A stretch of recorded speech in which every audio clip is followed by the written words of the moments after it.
सुन रहे हैं गरुड़ पुराण 9वां अध्याय मरणासन व्यक्ति के निमित्त किए जाने वाले कृत्य। गरुड़ जी बोले, हे प्रभु, आपने आतुरकालिक दान के संदर्भ में भली बाती कहा। अब म्रियमाण व्यक्ति के लिए जो कुछ करना चाहिए उसे बताइए।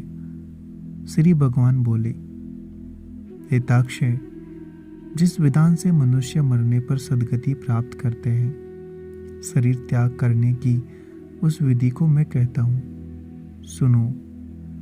कर्म के संबंध से जब प्राणी अपना शरीर छोड़ने लगता है तो उस समय तुलसी के समीप गोबर से एक मंडल की रचना करनी चाहिए। वहाँ उस मंडल के ऊपर तिल बिखेर कर कुशों को बिछाए। तदंतर उनके ऊपर श्वेत वस्त्र की आसन पर शालग्राम शिला को स्थापित करे।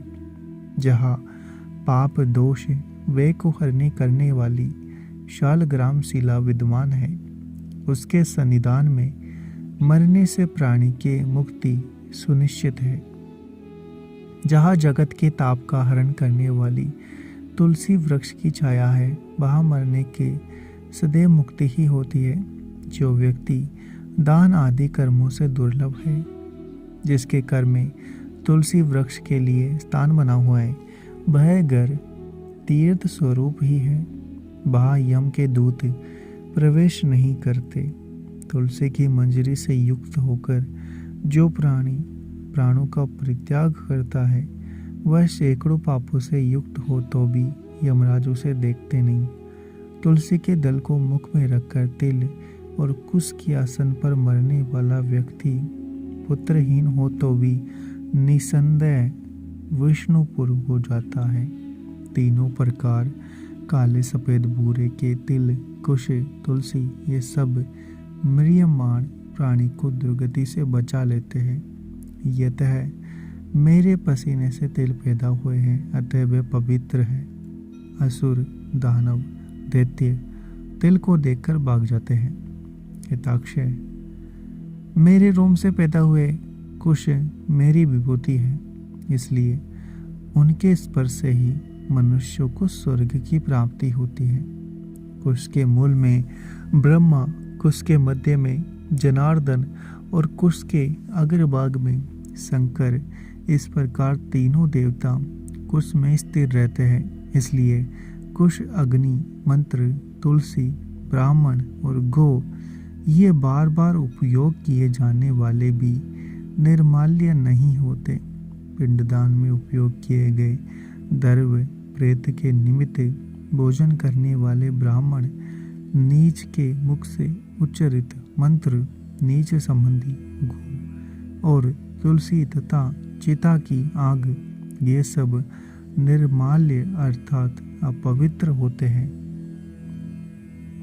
गोबर से लिपी हुई और कुश बिछाकर संस्कार की हुई पृथ्वी पर आतुर मनुष्य को स्थापित करना चाहिए। अंतरिक्ष का परिहार करना चाहिए और चौकी की आदि पर नहीं रखना चाहिए। ब्रह्मा, विष्णु, रुद्र तथा अन्य सभी देवता, हुताशन, अग्नि ये सभी मंडल पर विराजमान रहते हैं, इसलिए मंडल की रचना करनी चाहिए। जो भूमि लेपर रहित होती है अर्थात मलमूत्र आदि से रहित होती है, वह सर्वत्र पवित्र होती है। किंतु जो भूमि भाग कभी लिपा जा चुका है या मलमूत्र आदि से दूषित है, वहाँ पुनः लीपने पर उसकी शुद्धि हो जाती है।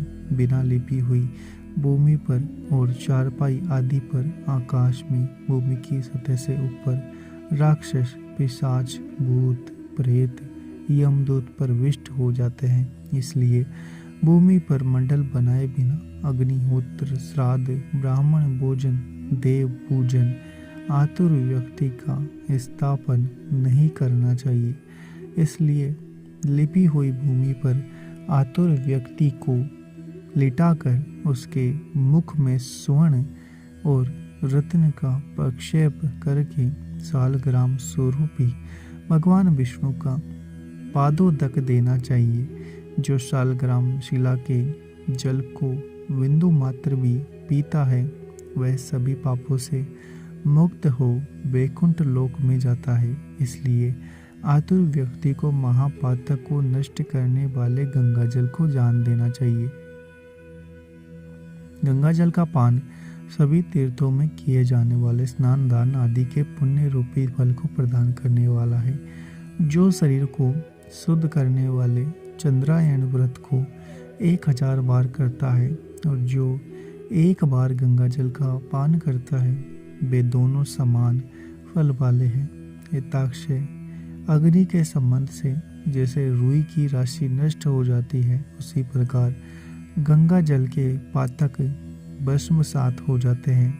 जो सूर्य की किरणों से संतप्त गंगा के जल का पान करता है, वह सभी योनियों से छूटकर हरि के धाम को प्राप्त होता है और अन्य नदियाँ मनुष्यों को जलावगाहन स्नान करने पर पवित्र करती है, किंतु गंगा जी तो दर्शन, स्पर्श, पान अथवा गंगा इस नाम का कीर्तन करने मात्र से सैकड़ों हजारों पुण्य रहित पुरुषों को भी पवित्र कर देती है। इसलिए समुद्र संसार से पार लगाकर देने वाले गंगा जल को पीना चाहिए।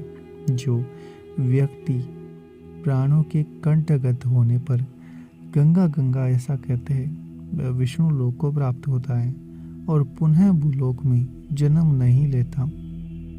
प्राणोत्कर्मण, प्राणों के निकलने के समय जो पुरुष श्रद्धा युक्त होकर मन से गंगा का चिंतन करता है, वह भी परम गति को प्राप्त होता है। अतः गंगा का दान, गंगा को नमन और गंगा का स्मरण करना चाहिए। गंगा जल का पान करना चाहिए। इसके पश्चात मोक्ष प्रदान करने वाली श्रीमद् भागवत की कथा को जितना संभव हो उतना श्रवण करना चाहिए। जो व्यक्ति अंत समय में श्रीमद् भागवत के एक श्लोक, आधे श्लोक अथवा एक पाद का भी पाठ करता है, वह ब्रह्मलोक को प्राप्त होकर पुनः संसार में कभी नहीं आता। ब्राह्मण, क्षत्रिय और वैश्य को मरण काल में वेद और उपनिषदों का पाठ तथा शिव और विष्णु की स्तुति से मुक्ति प्राप्त होती है। एक यज्ञ प्राण त्याग के समय मनुष्य को अनशन व्रत अर्थात जल और अन्न का त्याग करना चाहिए, और यदि वह विरक्त भी जन्मा हो तो उसे आतुर संन्यास लेना चाहिए। प्राणों के कंठ में आने पर जो प्राणी मैंने संन्यास ले लिया है ऐसा कहता है, वह मरने पर विष्णु लोक को प्राप्त होता है। पुनः पृथ्वी पर उसका जन्म नहीं होता। इस प्रकार एक यज्ञ जिस धार्मिक पुरुष के आतुरकालिक पूर्वोक्त कार्य संपादित किए जाते हैं, उसके प्राण ऊपर के छिद्रों से सुखपूर्वक निकलते हैं। मुख, दोनों नेत्र, दोनों नासिर का अंध्र और दोनों कान, ये 7 ऊपर के द्वार छिद्र है। इनमें से किसी द्वार से सुकृति के प्राण निकलते हैं और योगियों के प्राण तालुरंध्र से निकलते हैं। अपान से मिले हुए प्राण जब पृथक हो जाते हैं तब प्राण वायु सूक्ष्म होकर शरीर से निकलता है। प्राण वायु रूपी ईश्वर के निकल जाने पर काल से आहत शरीर निराधार वृक्ष की भांति गिर पड़ता है। प्राण से मुक्त होने पर शरीर तुरंत चेष्टा शून्य, घृणित, दुर्गंध युक्त, अस्पर्श्य तथा सभी के लिए निंदित हो जाता है। इस शरीर की कीड़ा, विष्ठा, वश्म रूप ये 3 अवस्थाएं होती है। इसमें कीड़े पड़ते हैं, वह विष्ठा के समान दुर्गंध युक्त हो जाता है अथवा अंततः चिता में वश्म हो जाता है। इसलिए क्षण मात्र में नष्ट हो जाने वाले उस देह के लिए मनुष्यों के द्वारा गर्व क्यों किया जाए। पंचभूतों से निर्मित इस शरीर का पृथ्वी तत्व पृथ्वी में लीन हो जाता है, जल तत्व जल में, तेज तत्व तेज में, वायु तत्व वायु में लीन हो जाता है। इस प्रकार आकाश तत्व भी आकाश में लीन हो जाता है।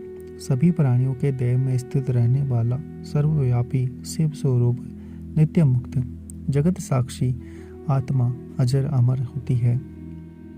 सभी इंद्रियों से युक्त और शब्द आदि विषयों से युक्त मृत व्यक्ति के देह से निकला जीव कर्म कोश से समन्वित तथा काम और राग आदि के सहित पुण्य की वासना से युक्त होकर अपने कर्मों के द्वारा निर्मित नवीन शरीर में उसी प्रकार प्रवेश करता है जैसे घर के जल जाने पर गृहस्थ दूसरे नवीन घर में प्रवेश करता है।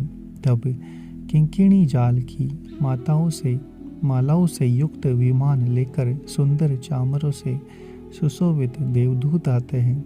धर्म के तत्वों को जानने वाले बुद्धिमान धार्मिक जनों के प्रिय देवदूत करते करते इस जीव को विमान से स्वर्ग ले जाते हैं। सुंदर दिव्य देह धारण करने वाले निर्मल वस्त्र और माल्य धारण करने के सुवर्ण और रत्न आदि के आवरणों से युक्त होकर वह महाअनुभव जीव दान के प्रभाव से देवताओं से पूजित होकर स्वर्ग को प्राप्त हो जाता है। इस प्रकार गरुड़ पुराण के अंतर्गत सारोद्धार में म्रियमाण कृत्य निरूपण नामक 9वां अध्याय पूरा हुआ।